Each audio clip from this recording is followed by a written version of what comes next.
Hola a todos, bienvenidos al canal. Hoy es martes, toca vídeo teórico de peluquería. Vamos ya por el tema 17 que lleva por título Morfología y su influencia en el corte. Sabéis que todos los contenidos que vais a ver a lo largo del vídeo los podéis descargar de forma gratuita en mi página web www.sandranewlook.com. Los contenidos que vamos a ver en el tema de hoy son un poco más anatómicos, morfológicos, pero que también están relacionados a la hora de seleccionar y recomendar los diferentes tipos de corte en función de las características morfológicas de las personas. Entonces vamos a ver en el punto número 1 los huesos de la cabeza, en el 1.1 los huesos del cráneo, en el 1.2 los huesos de la cara, en el punto número 2 las zonas anatómicas de la cabeza, en el 2.1 la zona delantera, en el 2.2 la zona trasera, lo cual también es importante para cuando os digo voy a cortar la zona posterior, la zona delantera, la zona lateral, que tengáis conocimiento de esto, aunque es algo fácil, me imagino que ya lo sepáis. En el punto 3 vamos a ver los diferentes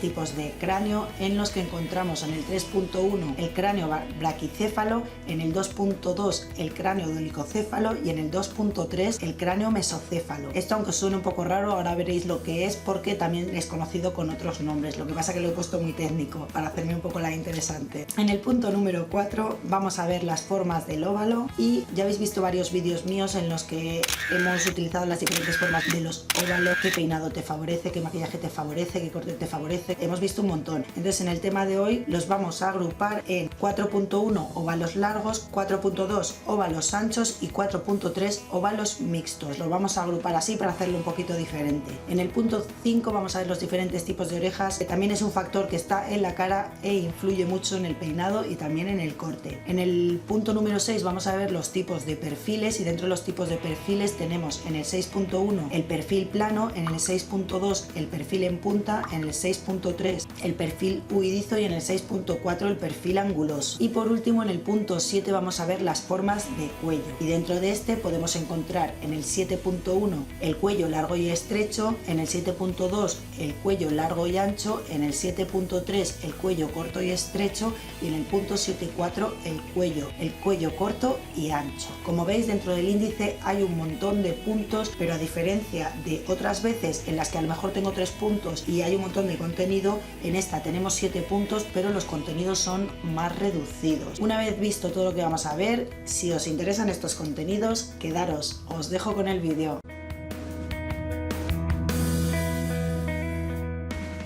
Bueno, y en el punto 1, como os decía, vamos a ver los huesos de la cabeza, y estos huesos son los que forman la cara y el cráneo. Como os decía en el índice, primero vamos a ver los huesos del cráneo y después veremos los de la cara. De esta forma, conociendo la anatomía un poco de la persona, las formas que tiene, porque al fin y al cabo son los huesos los que nos van proporcionando las diferentes formas de la cabeza, del óvalo, etc. Y así podremos adaptar y recomendar el corte perfecto para cada persona. En el 1.1.1 tenemos los huesos de la cabeza, y el cráneo es un conjunto de huesos que tiene forma ovoidea y que ocupa la parte superior y posterior de la cabeza, es decir, toda esta zona es nuestro cráneo. Tiene un total de 8 huesos. Un frontal, 2 parietales, 2 temporales, un occipital, un etmoides y un esfenoides. Me he modificado un poco la cámara y me he puesto a un ladito porque luego siempre os tengo que poner las imágenes, así se me queda ahí un huequecito para poderoslas poner más grandes. Bueno, continúo. Por otro lado tenemos los huesos de la cara, que son los que están situados en la parte anterior e inferior de la cabeza, y está formada por 14 huesos, 2 nasales, 2 unguis, 2 nasales, 2 lacrimales, 2 cornetes, 2 pómulos, 2 platinos, 2 maxilares superiores, un vómer y un maxilar inferior. De estos 14 huesos, uno de ellos es independiente y es el maxilar inferior. Los otros están unidos entre sí por suturas inmóviles, y este es una sutura en este punto móvil, que es la que nos permite abrir y cerrar la boca. En el punto número 2 vamos a ver las zonas anatómicas de la cabeza, y en la cabeza se distinguen diferentes zonas anatómicas y reciben diferentes nombres en relación con la parte anatómica de la que formen parte, y tomarán por lo general el nombre del hueso que la ocupe.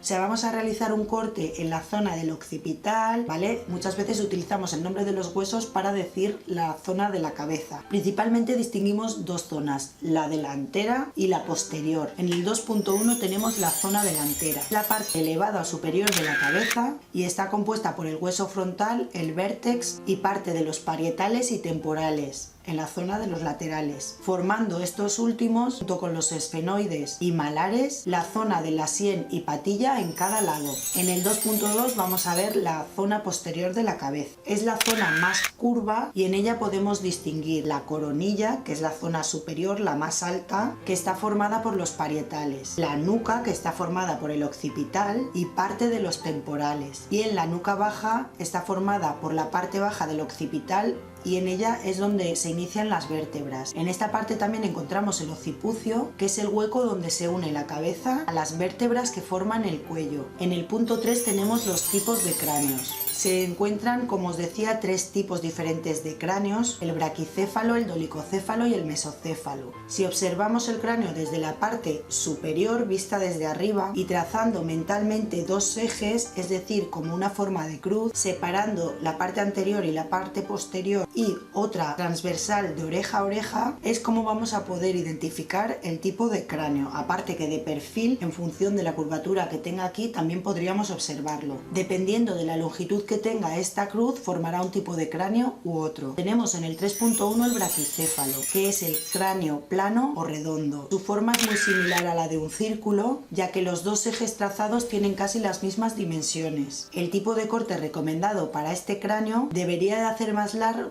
el eje anteposterior y dar volumen en la zona plana. En el 3.2 tenemos el dolicocéfalo. Es el cráneo alargado o saliente. Este tiene el eje anterior más largo y el corte que se recomendaría sería uno que aporte volumen en la zona superior y aplanarlo en la zona de los parietales. Y por último, en cuanto a cráneos, en el 3.3 tenemos el mesocéfalo. Se trata del cráneo normal, que tiene unas dimensiones más o menos perfectas, por así decirlo, o más normales, más comunes. No tiene nada demasiado prominente o exagerado. Es decir, que tiene las medidas intermedias entre los otros 2 que hemos visto. Y es aquel que tiene el eje anteroposterior un poco mayor que el transversal. Es decir, ni es así con una forma de huevo, ni es así con una forma muy redonda, sino que es algo más ovalado, más intermedio. Es por ello que le favorecería cualquier tipo de corte. No sería necesario tener que centrarnos en qué tipo de cráneo tiene para corregirlo. En el punto número 4 vamos a ver las formas de óvalos, aunque ya las hemos visto muchas veces, y sabéis que el óvalo ovalado es el perfecto por sus medidas, por su armonía, con lo cual para este tipo de óvalo le iría cualquier corte, que de hecho creo que tengo un vídeo en el que explico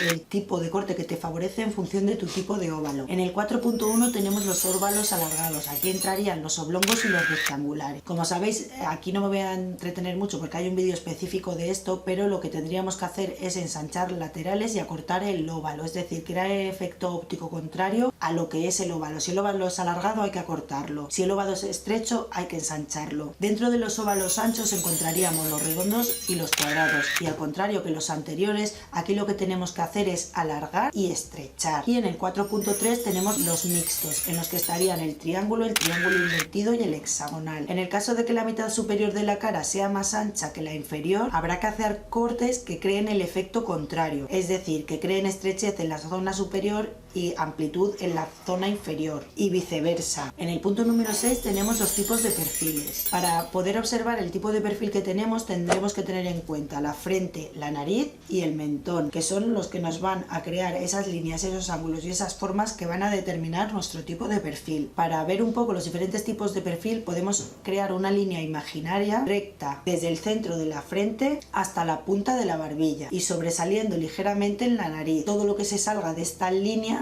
sería lo que tendríamos que rectificar a través del corte. En el 6.1 tenemos el perfil plano. Es aquel que tiene la frente recta, el mentón también recto y de nariz pequeña. Si tenemos, tenemos que tener en cuenta que alguien no va a ser recto totalmente, que no tenga nariz. La nariz siempre va a sobresalir ligeramente, pero este tipo de perfiles suelen tener una nariz pequeñita que apenas sobresale. El corte que se recomendaría serían cortes de cabello que aporten volumen, sobre todo en la zona de la frente y la barbilla, para crear el efecto contrario de esa rectitud que vemos en estos óvalos. En el 6.2 tenemos el perfil en punta. La principal característica de este perfil es que la nariz sobresale más que el resto. La frente puede ser recta, el mentón recto y la nariz larga, o puede ser que la nariz no sea tan largo, pero que la nariz o el mentón sean huidizos, es decir, metidos hacia adentro. Con lo cual, aunque no tengamos la nariz muy larga, igualmente si nos ponemos de perfil y nuestra frente tiene esta forma y nuestro mentón esta forma, va a hacer que la nariz sobresalga ligeramente a pesar de no ser larga. Para este tipo de perfiles cortaremos grandes flequillos y a ser posible que cubran toda la frente, y sobre los pómulos y mandíbulas crearemos formas suaves y aportando volumen en esta zona para disimular lo que viene siendo la nariz. En el 6.3 tenemos el perfil huidizo. En este caso simplemente es la frente la que está retraída y como es esta zona la que hay que cubrir, podríamos hacerlo con un corte de flequillo. En el 6.4 tenemos el perfil anguloso, que puede ser porque de todos los componentes de la cara que observamos cuando nos ponemos de perfil, dos de ellos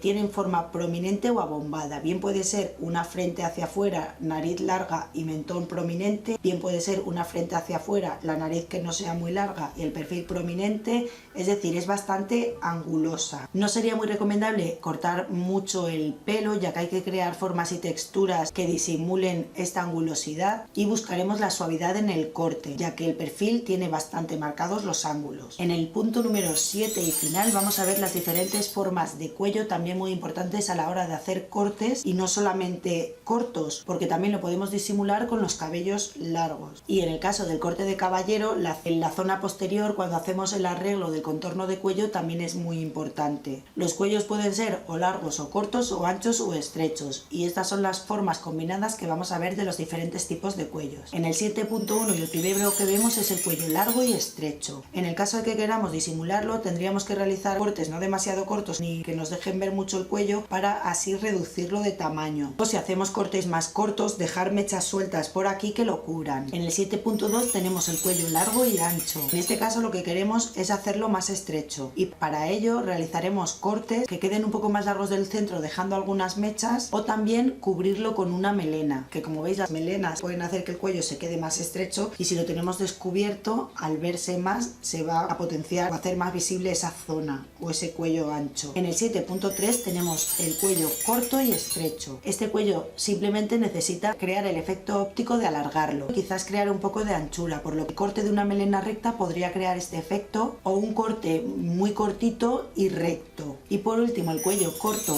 y ancho requiere el efecto óptico de ser alargado y estrechado. Por ello no podemos realizar cortes de cabello muy corto que lo dejen al descubierto. En la zona de la nuca deberemos realizar cortes que aporten poco volumen. Dejar algunos mechones más largos en la zona central va a producir el efecto óptico de estrecharlo. Bueno, y con esto queda finalizado el tema de hoy. Recordaros que podéis descargar el dossier con todo el contenido si os ha parecido interesante en mi página www.sandraniluc.com.